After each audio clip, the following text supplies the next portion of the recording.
established 10 years ago, which was one of the first such establishment in Indian Scientific Institute back then. The Research Development Office, the RDO, was created in 2010 to facilitate research and training at the Bangalore Life Science clusters via research funding. The RDO currently supports the diverse need of the campus in fundraising, grant management, contract negotiation for research fundings from national and international funding agencies, charitable, corporate, and other sources, fostering of national and international collaborations. The office also undertakes outreach to funders and external stakeholders and contributes actively to funding and grant writing workshops, both in and off campus. Work at RDO is made possible by a dynamic and professional team who are committed to offering several key services to the campus at the boundaries of science, management, and outreach. So, for taking us through the session of Funding Horizon, today we have Dr. Malini with us. Thank you so much, Malini, for joining us. Dr. Malini Pillai is a grant advisor at Research Development Office at BLISC, with more than 4 years experience in the pre-award area of research management. She is responsible for curating and disseminating grant information, developing grant bids of varying complexities, ensuring compliance with the institutional and agency requirements. Just 1 minute, I'm extremely sorry. Ensuring compliance with the institutional and agency requirements, coordinating submission of grants to national and international sources, and organizing funding and grantmanship workshops. She holds a PhD degree in Cell and Molecular Biology from SCTI MST Trivandrum and has completed her postdoctoral studies from INSTEM and JNCSAR Bangalore prior to pursuing a career in research management. With that, I would like to welcome Dr. Malini Pillai to this session, where she's going to talk about all the schemes and grants possible for senior PhDs, and these are postdoc-centric schemes. Before we begin the session, just a couple of announcements. This is a Zoom webinar platform. As a participant, you all will be able to listen and see our speakers speak. You'll be muted throughout the session, so I request if you have any questions, please do drop them in Q&A section, not in the chat box. We'll begin with Dr. Malini talk about different schemes for say half an hour. Post that, we are more than you all are more than welcome to ask any questions that you have pertaining to the issue. Thank you so much, Dr. Malini, for joining us. And now I hand over the session to Dr. Malini. Thank you, Rashmi, for this lovely introduction. I think you would all and I welcome all for this session. I think Rashmi has given a nice introduction about how the whole office at BLISC, which is the Research Development Office, was built with the mandate of supporting research funding on campus. And I've been happy to be part of the office for more than 4 years now. So today's session, I would just take you around about the different opportunities of the schemes that are currently available. And maybe I will not be getting into very details of this, which is because most of these details are already available on the scheme website. But I thought let's change the session to more of a study wherein basically you get to know what are the different kind of agencies and the schemes that you can apply to. So you'll get an overall idea of what is there for funding. So with that, I start the session.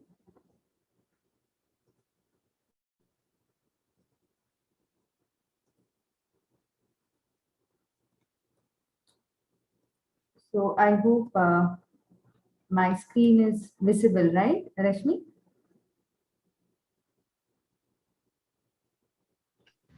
Yeah, visible. Okay, thank you. Yeah, so I begin. So for today, these are the topics that I will be covering. So let me start with why do you need funding? I'll take you through the different kinds of funding agencies that are available and how to keep oneself informed about the different kinds of funding opportunities and what are the type of grants that are available. And few of those grants I will be explaining a bit more in detail. And also at the end, I will end up with few useful resources that might come handy for you. Yeah. So why exactly do you need funding? So I would like to highlight this particular topic because I've heard from a lot of postdocs as well as PhD students that I belong to a very rich lab. My mentor is quite rich, has lots of funds both for research as well as for supporting me, I mean for my personal support. So what is this whole purpose of taking so much effort, looking for agencies, schemes, and writing a proposal and getting a grant, because I have it all already. So here I would like to highlight that especially for early career researchers, right now I suppose the crowd is more of senior PhD students as well as postdocs who are heading towards getting themselves into the independent research field. So for them, having a funding of your own is very, very essential for the following reasons. So basically you need funding is one is for a personal support for your research, and then sometimes for travel, sometimes for organizing meetings, etc., etc. So that I will be touching upon later. Now, why you need this is that so the whole purpose of writing a grant, it helps you in gaining experience at proposal writing, and this is an opportunity to demonstrate your independent thinking. So you can kind of self-analyze how good are you at actually presenting your research ideas on paper and to people and to your peers. So it helps you hone your research idea, this grant or proposal writing. And of course, more than anything, it helps you to get feedback on your research ideas from your peers, from your mentors, from the whole scientific community. So it helps in refining your ideas. So the reviews that you get back sometimes, so it's not always, it doesn't always happen that every grant that you write is successful. And but every grant you write, it helps you refine your research ideas and hone it much better. And it always helps you actually see those in a different perspective when you discuss it with your mentors, your peers, and also from the reviewers. So I understand that not all schemes or agencies actually send back the reviews, but sometimes you can request for them, and then few of the agencies actually revert back with the reviews from the committee. So that is one way feedback from the scientific community. And of course, apart from all these, to have a good grant of your own on your CV, it always helps in resume building as you go up the ladder.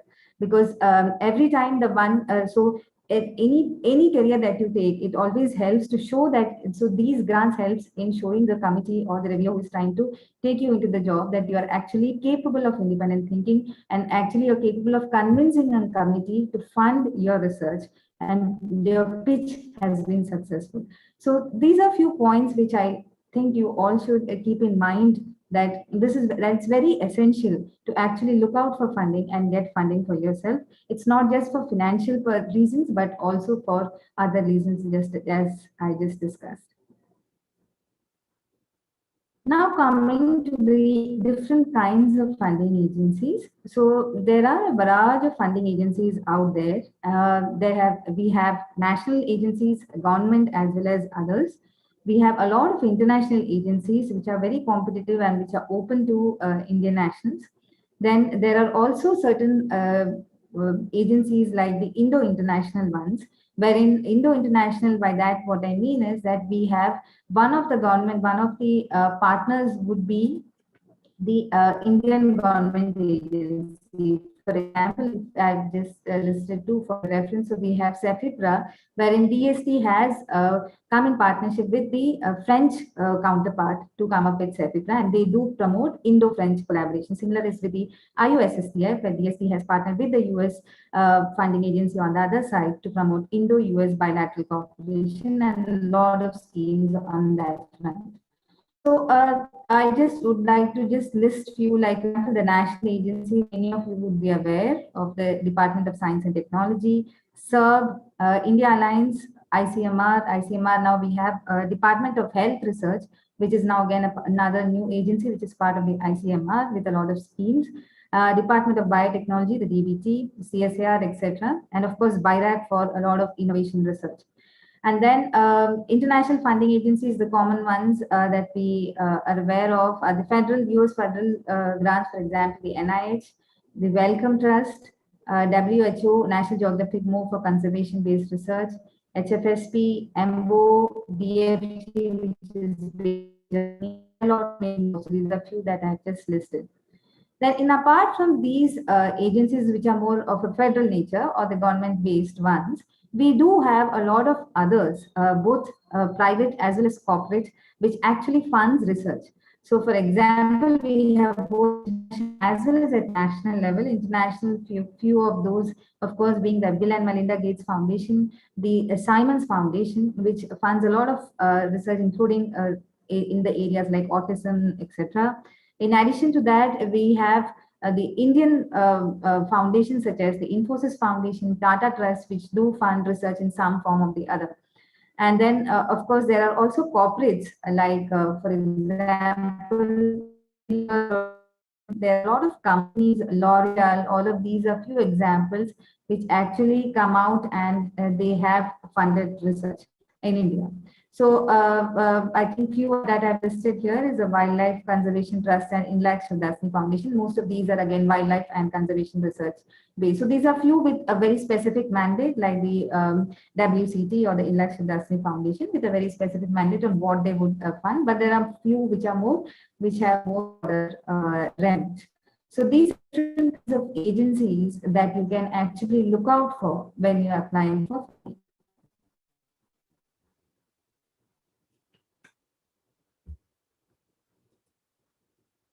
Yeah. Now, when I say you need to look out for these funding agencies, so most of the time, the questions that I get from the postdocs are that, where do I look out for funding? I know that these agencies exist, but how do I get to know? How can I keep myself informed about the new schemes, the new guidelines, etc., that come up, or the deadlines that are coming up?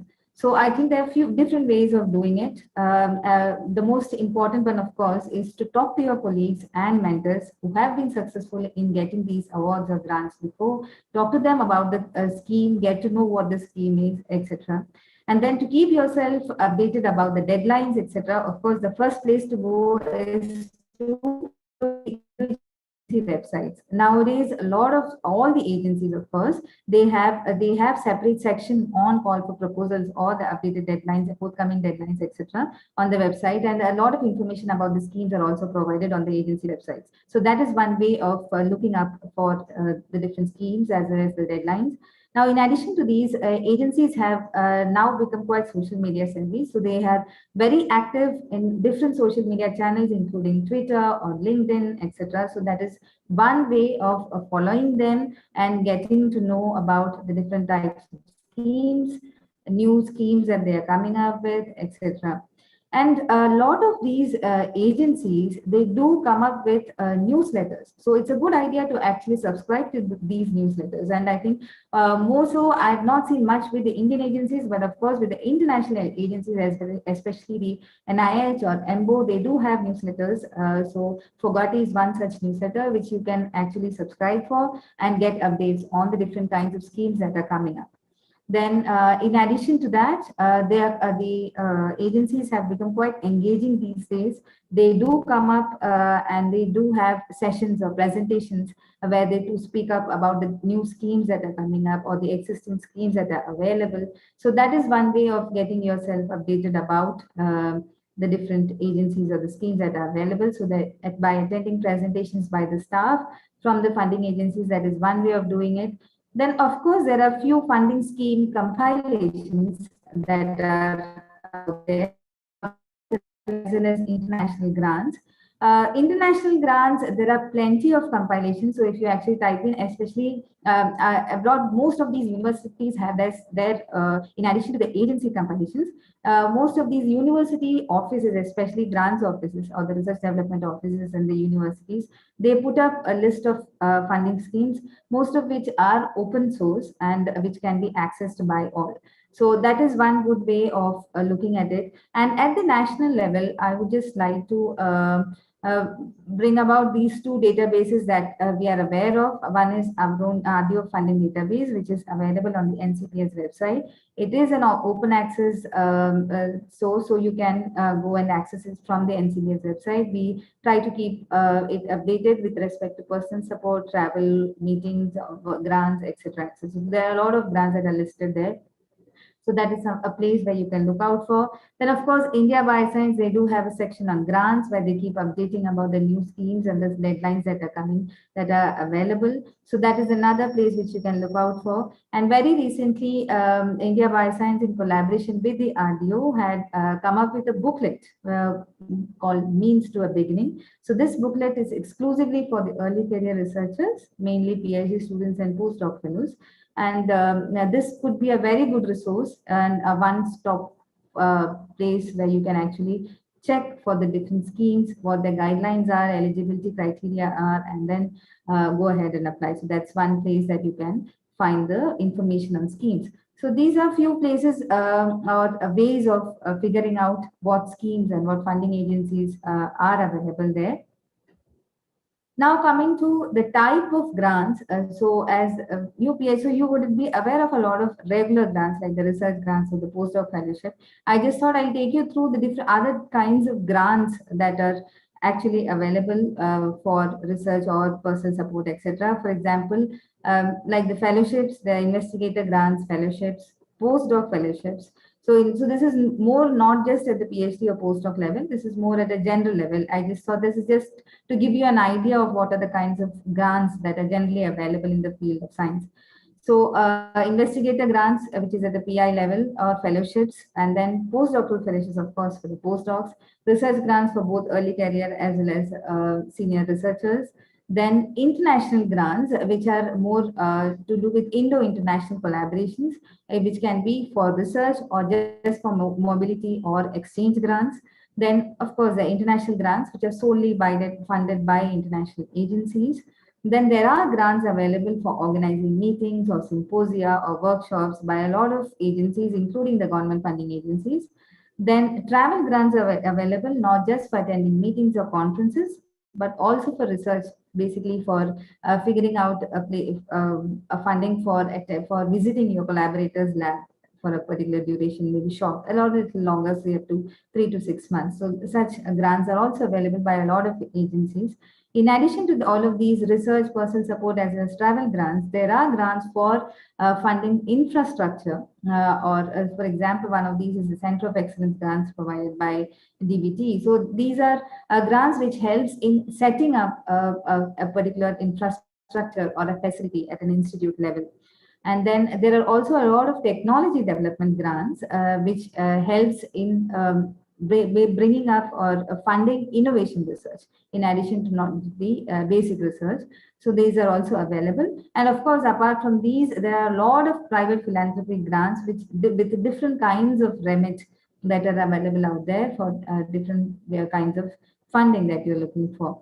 So in today's talk, I'll be majorly touching upon postdoc fellowships or the research grants that are available for postdocs. Then the technology development grants are more suitable for postdocs and senior PhD students. Then travel grants for meeting and research, as well as other grants that might be useful for a PhD student or someone pursuing a postdoc. So just like I told you a little bit before, I will not be getting into a lot of details of these because these are up there available. I just thought I'll brief you about what the schemes are available. So many of you would be aware of a few of these schemes, which are the research associateships, which are offered by DBT, CSIR, ICMR, etc., as well as these three are the major ones that suppose the research associateship. So these are commonly for students who have just submitted their thesis, and it's also open for students from there, say postdoc first year till up to 3 years. And the funding is mostly across, starting off with the regular funding guideline now being 47,000, 49,000, and 54,000 across 3 years, and with minor contingency, for example, for DBTRA of 50,000 per year, similar way for CSIR as well as ICMR. So these are few schemes that one can apply to as they begin their career into research after their PhD. And then apart from these, there are certain schemes like the CSIR Senior Research Associateship or the Scientist School Scheme, which are for little senior postdocs who have completed at least 2 years of their post-PhD experience. And then we do have DS Kothari Postdoc Fellowship, DS Kothari Postdoc Fellowship here, it's again a very competitive scheme which is open for postdocs. One of the important criteria that you should keep in mind is that it is only attainable in UGC funded Indian universities and not in other either CSR, DRD or DA funded institutions, etc. So that is another postdoc fellowship that one can apply for if you are looking for a UGC funded Indian university as your host institute.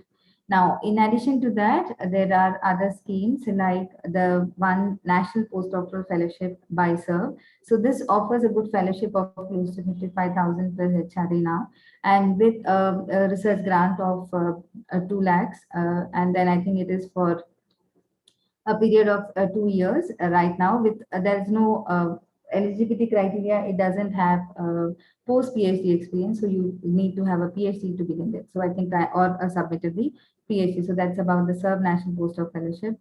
Then a few more prestigious ones are up there, a little more competitive than the one that I've just talked about, which is the DBT Hargobind Khurana Innovative Young Biotechnologist Award, or the IYBA. So IYBA is open for both postdocs as well as for faculty who are in their early stage.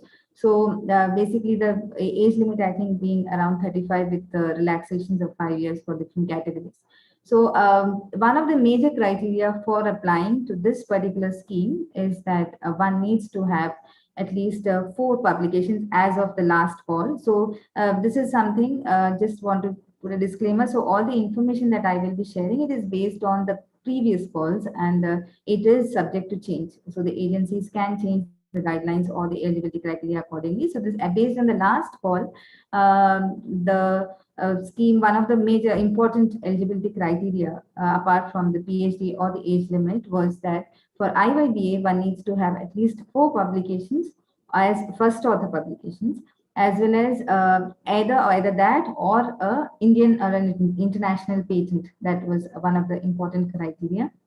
Then, of course, we have the DBT Wellcome Trust India Alliance Early Career Fellowships. Now, early career fellowships are available for both biomedical research as well as for clinical and public health researchers. And generally, for early career fellowships, they do fund personal support, research, travel, and one of the good components of early career research is the feature of work outside post institution, which actually allows up to 2 years of the whole fellowship. So the fellowship duration is for 5 years, and it allows you a certain period to actually visit or execute your research at a collaborator's lab. So that feature is also included in this fellowship. And including the fellowship, the total grant amount comes to close to 1.7 crores, and it's quite a good amount for any PhD student to get started into a more independent kind of a research. So that's something that you can look out for. Now, in addition to that, recently, the first call, I think, was announced for this scheme in December. It's called the DBT MK Bhan Young Researcher Fellowship Program. So this has been recently launched, and so the scheme basically offers a fellowship amount of 75,000 per month, and with a research grant of 20 lakhs per year for a duration of 3 years. So it is quite competitive, and the scheme looks really good for any PhD student starting off on a research grant. So this is something that one can look out for. So, so the other criteria, I think, more or less will remain the same. Yeah, in addition to those, the other 2 schemes that I would like to highlight are the Inspire Faculty Fellowship Scheme and the Nehru Science Postdoctoral Research Fellowship. So the previous schemes that I had listed, except for the DS Kothari, which has a more specific remit on the host institution that you can hold it, which is UGC funded institution. Most of the other schemes that I just talked to you about is open to mostly all institutions, and it has a very broader remit across all fields of science and technology. Then I would just like to highlight this Nehru Science Postdoctoral Research Fellowship, which is offered by CSIR. This is again a fellowship which can be held only at CSIR institutions. So I just wanted to clarify this point that there's a lot of confusion among students about this particular fellowship, which is the Nehru Science Postdoctoral Research Fellowship and the CSIR Research Association. So see, both are offered by CSIR. The only difference being that the CSIR Research Association, it is open to all institutions and it can be held across any institution, whereas the remit to holding this particular fellowship at the CSIR Institute applies only to the Nehru Science Postdoctoral Research Fellowship. Now, in addition to that, of course, another special scheme is the Inspire Faculty Fellowship Scheme. This is again for students who have a fresh PhDs within the age group of 27 to 32 years. So this is kind of a scheme that helps you to develop a more independent career track. And this is funded by DST. And I think one of the criteria here is that, so it depends on so it's not mandatory that post fellowship, the host institute has to take up the fellow as a faculty at a faculty level, but it kind of, it has in its guidelines that the Inspire fellow will need to be considered for a faculty position. So Inspire Faculty Scheme, while you apply, I would like to just give you a short advice that always check with the host institute if it is attainable at that particular institute, or whether the policies of the institute actually allow you to apply for this particular fellowship, because it differs from institute to institute. Yeah, so these are about these are about the schemes that, like I said, had a much broader remit and with respect to the science that it funds. I would now like to highlight few of the special schemes where the remit is a little more narrowed down, either with respect to research or the science that it funds, or with respect to the eligibility criteria. For example, we do have a DST funded Cognitive Science Research Initiative. It is specifically for funding research in the area of cognitive science. And this again offers a very attractive postdoc fellowship with a short research grant, and this with a larger remit with respect to the age limit, which is around 40 years. So that's something that you can look out for. Then for researchers who are in the field of nanotechnology, there is a fellowship program run by the DST for the nano mission called the Nano Mission Postdoctoral Fellowship, which is again very specific for research in the field of nanotechnology. Now, in addition to that, there are a lot of other schemes that are open to women scientists exclusively, and mostly for women scientists with a break in career. One of them being the DST funded Women Scientist Scheme. So again, with respect to Women Scientist Scheme, there are various categories. I'll be talking about another category in the later sections. So this is Women Scientist Scheme A, which has a more broader remit. So it funds any scientific research in the field of any science, any sciences. And here the major basic criteria is that you need to have minimum 2 years of break immediately after whatever your highest degree has been. So and you need to be unemployed at the point of submission. So these are few important criteria that they have actually come up with in the new system. I think currently the call for the scheme is on hold because of the pandemic, but I suppose they will be opening up soon. And then the other scheme, which is not seen very often coming up, I think that over my experience, they have, I think, funded, 3 or 4 times for the DB, which is called the DBT BioCare. Here again, this is open for both the early career scientists as well as this is again specifically for women scientists who are in the field of sciences. So life sciences broadly. And early career researchers, as well as for people who are already employed in regular capacity. So DBT BioCare is open for that as well.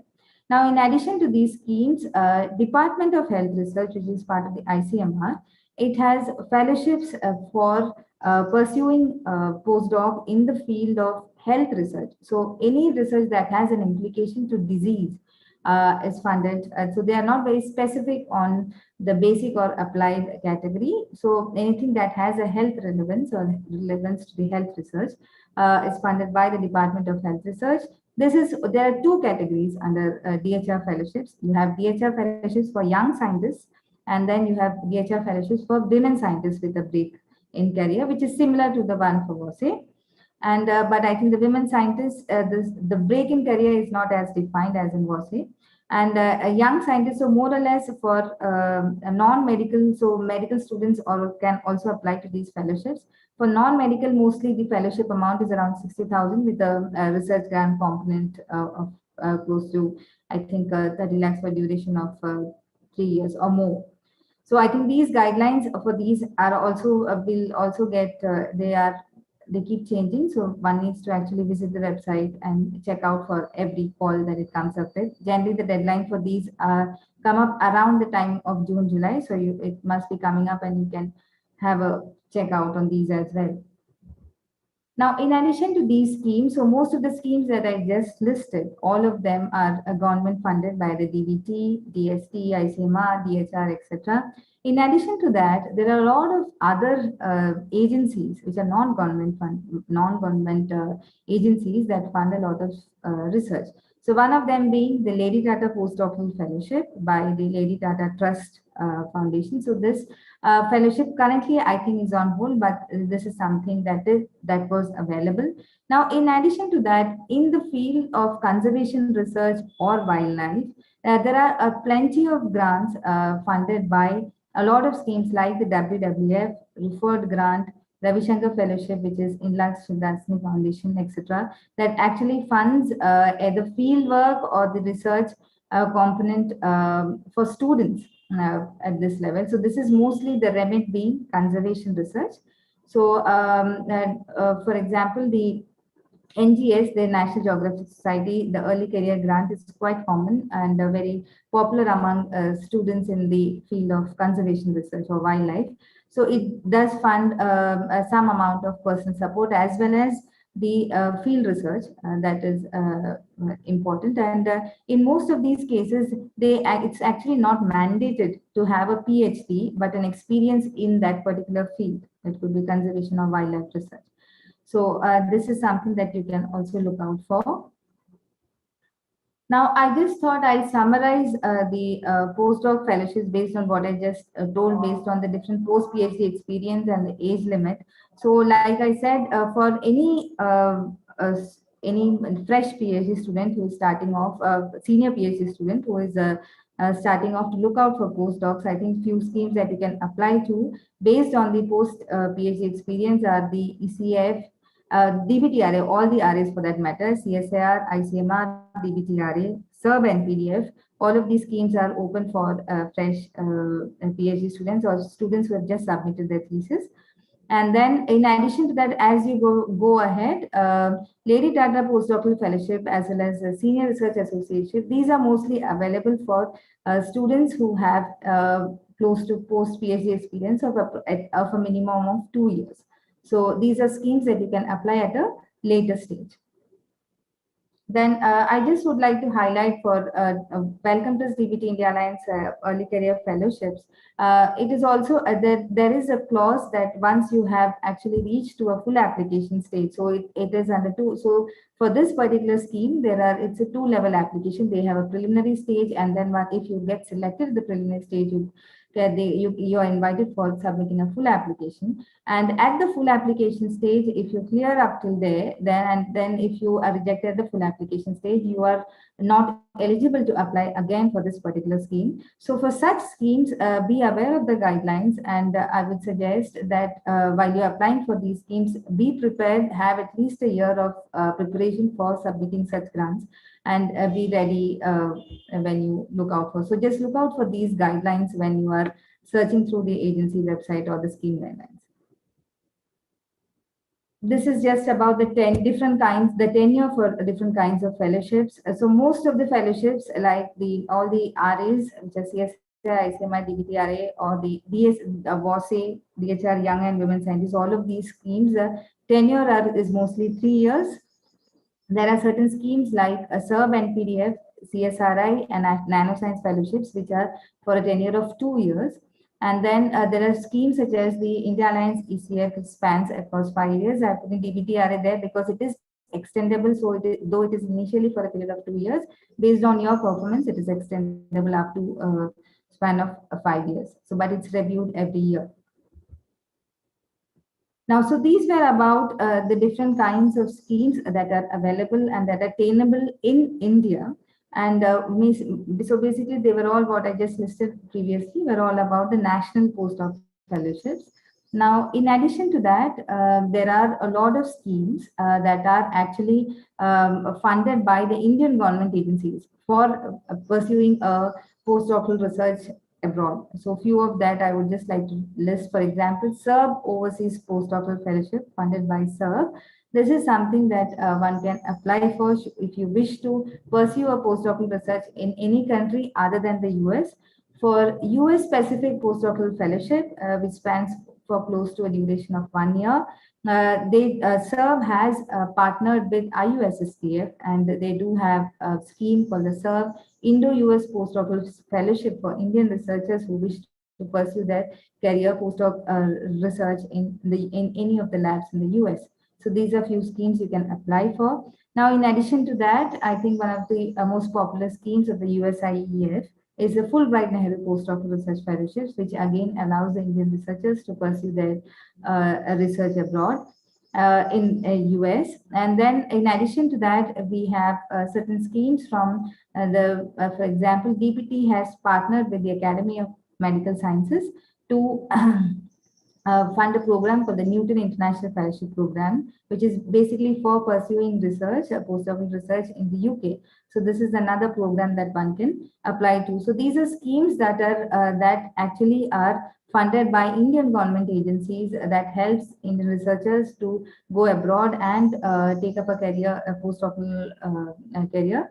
So in labs outside India. And then in addition to that, of course, there are international, a lot of international schemes, in fact, that are available for pursuing postdoctoral research. For example, EMBO and HFSP being one of the major ones. EMBO has a scheme called the long-term fellowships, which helps you to pursue a career in in any of the labs in the European Union specifically. And HFSP postdoctoral fellowships are funded by HFSP, which is another agency that funds both basic as well as multidisciplinary sciences. In fact, the HFSP postdoctoral fellowships, there are two different kinds of postdoctoral fellowships for them. One is the regular postdoc fellowships, and then you have the cross-disciplinary postdoc fellowships. That is, this is mainly for those researchers who wish to actually switch their field while they move from their PhD to their postdoc career. So in case of HFSP, there are two criteria. Importantly, one is that you will need to shift the continent that you are applying for, and then so your course institution should be in line with those guidelines. And of course, if for cross-disciplinary, it should be that you should actually, the proposal should exhibit a change in the field from your prior PhD research area. Now, in addition to these schemes, there are, of course, a few of them, not all, but I've listed few for different countries. For example, a Humboldt Research Fellowship is one that is very famous for pursuing a career in Germany, very competitive. Similarly, Marie Curie Fellowships are very popular with the EU region for pursuing a postdoc in the EU region. Similarly, you have Branco-based fellowships, which are funded by the Swiss agencies for pursuing. So this is funded by the Society in Science, which is a Swiss federal agency, but this helps you to take up your research in any country. And then in addition to that, there is another from the same agency, which is called the Swiss Government Excellence Scholarships, which allows you to pursue or take up research in Switzerland. So these are two fellowships that are offered by the same agency. Then for the Matsumae International Foundation also funds postdoc fellowships to pursue their research, postdoctoral research in Japan.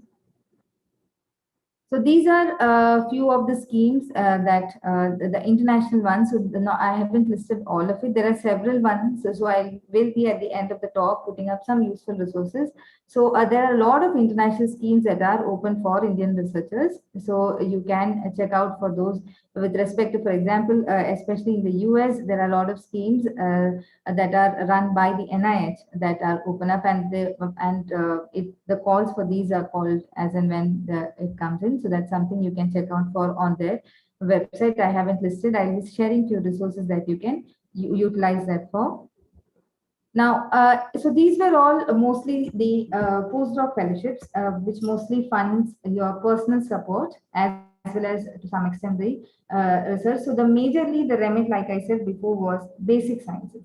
Now, there are a lot of students who wish or who have a research idea of commercial potential, and they would like to develop that research idea. So there are a lot of schemes that the agency has come up mainly for early career researchers at either a PhD or a postdoc level, who can actually, using these schemes, they can refine these ideas and actually take it up to a more innovation-based translational platform.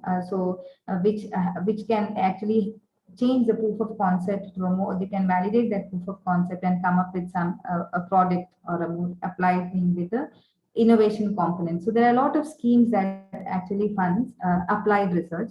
So one such being the DST funded Women Scientists B scheme. So this comes in the same Kiran program as the WASI.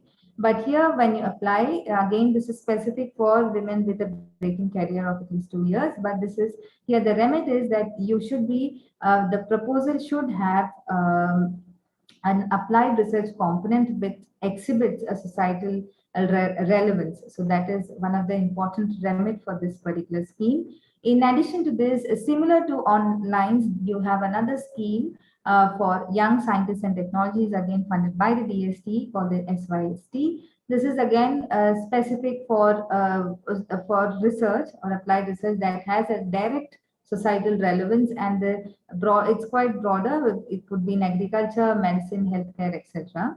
Now, in addition to that, BIRAC has come up with a lot of schemes that helps you translate your ideas into a more that has some commercial potential. It helps you to actually incubate with the big incubators in the country, and then refine your idea to bring it up to a level to actually commercialize it. To a product that can be commercialized. So there are a lot of schemes for students or postdocs, one of them being the Biotechnology Ignition Grant Scheme. And this you can apply as an individual for this particular scheme.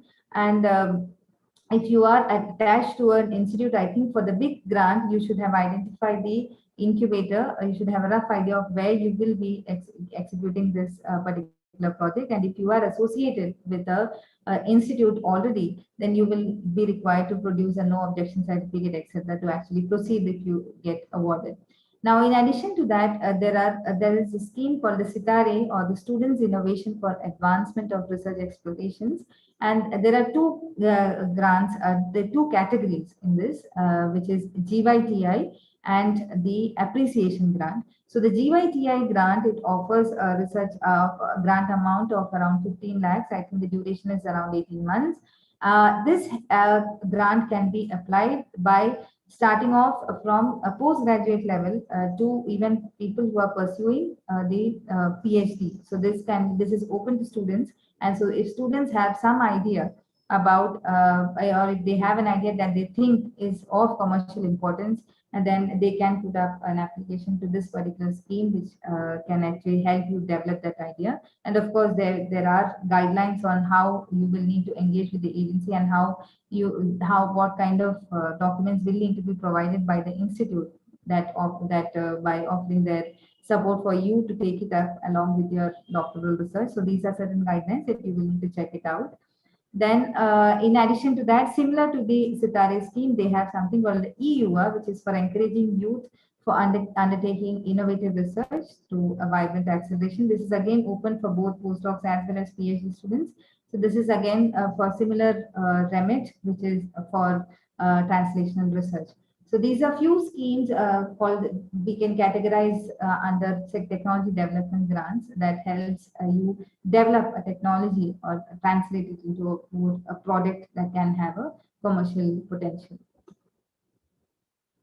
So, these were about, till now I was talking to you about the different kinds of scheme for your research. And now I would just like to brief you about the different kinds of schemes that are available for travel, for attending meetings. And so the travel, so you require travel for different purposes, like I just briefed in the beginning of my talk. It could be for attending meetings, it could be for visiting our collaborators' labs, so that different purpose to it, and there are different schemes that are available for different remits. So one is for attending meetings, for example. There are a lot of schemes that are funded by DBT, SERB, CSAR, ICMR, etc., that has a very broad remit that funds research of in all categories. DBT with a little specific remit to biotechnology, and they do cover the different costs, including registration and travel expenses, accommodation, etc., while you are attending meetings. Now, in this pandemic era, I think most of these schemes are currently on hold, and since there's not much travel up. But I suppose once this is all through, I think these will be open up for travel to meetings. Now, in addition to that, you have some travel grants offered by, for example, the International Brain Research Organization, the IBRO, which specifically funds brain research and it funds travel to attending conferences in this area. So that is something that you can explore if you are pursuing your research in the field of neurosciences. Now, in addition to that, there are a lot of journals that actually fund travel. For example, eLife or JDB, PLOS, etc. Now, these are journals that actually support travel grant for a lot of early career researchers. I think the major criteria being that you should have published in any of these journals before applying to this award. Now, in addition to that, there are also certain companies like Axol Biosciences offers conference travel grants. There are foundations offering travel grants programs like the India Network Foundation or even the Infosys Foundation. So these are things that you can actually look out for. Now, these are agencies which you can look out for while you're applying for travel to attend meetings. Now, in addition to that, I think one of the important criteria in a postdoc or a PhD life is to visit a collaborator's lab. So, which is basically, it could be at a visiting collaborator's lab or attending a short training program, which can span from, say, few weeks to say 3 to 6 months. So, there are different kinds of agencies that offer short-term fellowships or internship programs that actually help you to take up your research in a lab outside or your training program or something like a short workshop that you would like to do on a particular, to learn a particular skill or to augment your existing skills. So there are a lot of schemes in that regard. So for example, Company of Biologists, which is again to do with the journal. So it also supports traveling fellowships. Similarly, we have for the EU region, we have the Boehringer Ingelheim Funds grants. Then EMBO, of course, a short-term fellowships offers 3 to 6 months a fellowship amount to pursue research in a collaborator's lab in the EU region. Similarly, INLAG's Shivdasani Foundation offers this Ravi Shankar internship program for students who would like to pursue research in the area of conservation research. So it offers a grant money of up to, I think, for close to 6 weeks or so for pursuing an internship program. And then similarly, the Indo-US Fellowship, which is offered by the IUSSTF, you have this specifically for women in the field of STEM. So it offers again a fellowship amount for a short duration for ranging from 3 to 6 months or up to 12 months in certain cases to actually visit a lab in the US to for short research. Similarly, Raman Cherpak Fellowship is another one offered by CEFIPRA for any Indo-French collaborations that you would like to establish. And then Doraji Tata Trust is another grant that offers you to actually, it funds the training or the workshops, training sessions or the workshops that you would like to attend for mainly augmenting your skills. So that is a Doraji Tata Trust Foundation, something that you can check out for funds for that regard. Now, in addition to these schemes that are offered by various agencies, another way of actually funding your collaborative visits is actually talk to your PI or your mentor and who have Indo-international exchange visits, and we try to utilize those funds as well for these kinds of collaborative visits. That is one way of getting funding for exchange visits. Now, I'm coming towards the end of the talk, so these were about the different research as well as the travel grants that are available. In addition to that, I think this today you had some session on the different kinds of careers in addition to the actual career and research that are currently coming up in big way. So there are now the agencies have also opened up schemes that actually support. For example, AVSAR is one such scheme supported by DST for science communication. So if you are into popular science articles and if you wish to actually disseminate the information that's happening in the research lab to the common public in your own simple manner, then there's something called these awards. This scheme has come up that will help you. It's open for both PhD as well as postdoc students. And so it's kind of an award that is bestowed upon the best in the call. And it's a good recognition to start off with. So that is something you can apply for if you are into a popular science writing. Then, of course, you have the India Alliance IRMI Research Management Fellowships, which offers close to 6 lakhs per annum for the financial support, more for the salary support, and for a duration of 3 years. So this is basically the remit being that if you wish to set up a research management office at an institute, you can approach the institute and the funding and also for funding from the IRMI or the India Alliance, the Indian Research Management Initiative.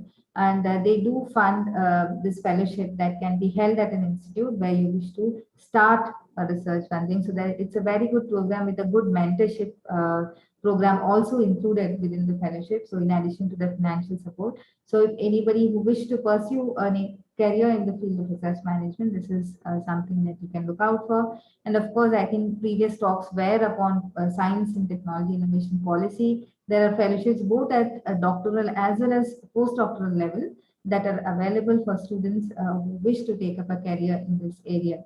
So I think these are the different kinds of schemes that you can apply to based on what your requirement is.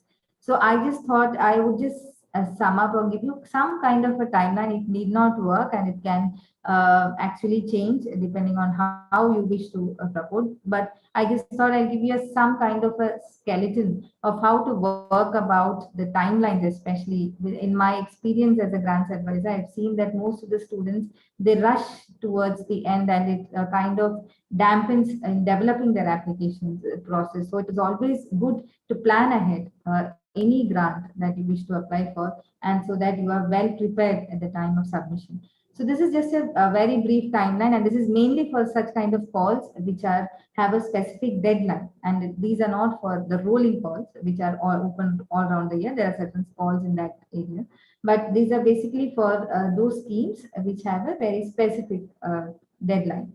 So basically, planning phase, I would say weeks or months or much before, where you are actually assessing yourself, your field, and also brainstorming on your research idea. So this can start even much ahead. Weeks, I've just mentioned weeks before. It can, I would say, it should actually happen to a lot of months before, where you actually start writing down. Leave about the grant part, but actually writing down your idea. So writing it on a piece of paper or computer, wherever, basically putting it in words is very essential, because most of the things what happens is that you have your research idea very clear and clear in your mind, but it just doesn't come out. So writing part is very crucial, and I generally recommend that this is done much ahead of the deadline, or even before you actually think of applying for a research funding. So that planning phase is very essential, which should be done much ahead.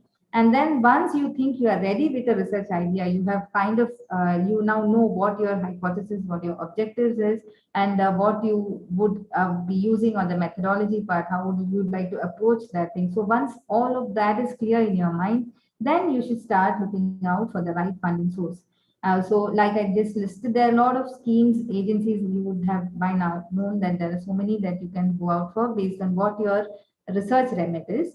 And then so you find the right source, and then based on the scheme that you would like to apply, go through the guidelines, see whether you are eligible. And once you think you are eligible, then put and outline the structure of your application based on the format that they have provided, and start writing your grant application as per the guidelines of that particular scheme. So this period, I would say that close to 7, you should give at least 7 weeks. So most of the time, the deadlines are from 1 month to 2 months. So if you're lucky, if you're for a 2 month deadline, you still have some time, close to 6 weeks, to actually prepare the grant application in line with the scheme guidelines. Or at least it should be, if it's a 1 month deadline, you have a month, 3 weeks time for preparing the grant application. So at that point, so if you have your research idea and the rest of it in place, so if you are done with your proposal writing part, then you are they're ready to actually take up the and frame it according to the requirements that the agency has asked for and put it into a grant application. So at least 1 week ahead, I would recommend that you finalize your application for submission. This is basically because most of the schemes nowadays, they are online and the submissions are mostly through the online portals. And we see a lot of network congestion towards the end. So it is never advisable to actually postpone your submission till the last date, the date of the deadline. So it is always recommended that you finalize your application for submission at least a week before and submit it minimum 3 4 days ahead. So this is a kind of a fair timeline. I just thought I'll share it with you for students who wish to write a grant and get this is kind of a small formula for a successful funding, because if you give it a more thought, it gives a more clarity to the grant application. The final form would be much better than if you rush through. However good your idea is, if the reviewer is not able to understand or the committee is not able to get it, then there's no point. So this is something I thought would be useful for you. So these are certain useful resources that you can go up to. There are a lot of, like I just said, that there are compilations out there that you can look out for. The Harvard one that I've listed here is one such thing. This is a blog that has been started by recently by seen it on LinkedIn, and I thought this is a good place where he has it's like a blog where they have listed schemes, especially that are good for travel to meetings, etc. So there are a lot of schemes there. So this is the other place that you can actually look out for your different schemes. So with this, I think I'll close my talk, and I'm happy to take questions if any. Thank you so much, Malini. This was one great session filled with so much information. And it's really nice and overwhelming to see that we had all the participants who had joined the session still intact and listening throughout the session. Thank you so much for all of you to be patient and listen to all of this. But then we are already overboard time, but then there are two questions that I would like you to take quickly, Malini, and I'll just go about it. So Bhagya Lakshmi, one of the participants, asked, I'm not entirely sure you would be the correct person for this or not, considering you are not on the recruitment board, but I would like you to highlight the importance of having grants. So she asks, can you tell me the importance of getting a travel grant early career award? Will it really have an impact on my CV? Will it be considered when you apply for a postdoc and positions? I'll just quickly reframe it for you. As you mentioned in the beginning that my PI has a lot of grants. I don't really need to apply for grants. So in that perspective, how much do you think having your own travel grant or having your own grants does impact on the CV? Yeah, so any grant for that matter, irrespective of whether it's a grant for research or for travel, I mean, it always helps to have a travel grant or any grant for that matter on your CV, because basically, like I said, it is a kind of, it depicts that you were successful in writing your research idea, whether it was for travel or for research, but you were actually, so you, for even for the travel grant, you have to present in your research idea. So there's a proposal that goes out for travel, say that what is that you are, most of the time the travel grant is mainly for either a poster or something that you are attending for. So your research component is part of it, and so it is reviewed by the committee, and suppose that you get awarded. So it is always good to have that on your CV, and that is also a reflection of your success to actually obtain a grant. So it doesn't matter if it is a grant for research or travel. That's what I feel. Yes, correctly pointed out, Malini. And I think in recent time, this is being the topic of the discussion that we have so many competitive applications everywhere, whether it's for postdoc or for PI faculty, everything. Right. That these additional things actually indeed end up becoming one of the deciding parameters that the person has the capability to secure their own grant. So, as Malini correctly pointed it out, it has in current times become really important that even if you are from a great place, you having your own grants actually adds up a lot. And then I'll quickly take the another question, which is by Preeti, one of the attendees, and she asks, when is the SERB Oversee Postdoctoral Fellowship called? If I understand, there is no call from past 3 years. Same with Indo-US Postdoctoral Fellowship. Also, are these fellowships applicable to senior postdocs? Yeah, so I think, like you correctly said, I think the call for these haven't come out for a while. So it is entirely, so these are calls which are listed, and most of the time it's based on a lot of factors, including the funds available with the agency to open up the call. So I think if you wish to apply, to just keep up and keep looking for on the agency website if they are open, and if it is true. So this is right that it is not available. And then whether it is applicable to senior postdocs, if you are beyond 4 years, I'm not very sure. So how senior, I think if you are within that remit, I think you are still eligible to apply. I see. I hope that answers Preeti's question. I had questions about the technical aspect of how to go about it and how much time is required. But then I think you very nicely put it up in one of your last slides, which strategically puts up how to go about in the last 2 weeks, 8 weeks of preparing yourself. So I think that was a very well put up presentation, Malini, and that helps a lot of us in figuring that out. And this is to mention for everyone that this session was live on YouTube. So if you and your friends or anybody that you know has missed this session, which was very useful, you could always refer back to our YouTube video, which will be up for, always. And as mentioned by Malini, she'll be also happy to share all the links of resources as she mentioned, and I'm sure that's going to help a lot of us. So with that, I would really like to thank you for your enthusiasm, and thanks once again, Malini, for joining us on a Sunday and sharing all of these information piece in such informative presentation with us. Thank you so much. Yeah, thank you, Rashmi, and all the organizers. I hope this has been a useful session, and I hope all of you can utilize this resources and they come up in career. So for all the attendees, all the very best for your future, and I hope you all come out great in your independent research career. Yes, thanks once again. I would just request everyone to be here. I think I'm getting a couple of requests to share the YouTube link here. So I'll just quickly share that for your future references.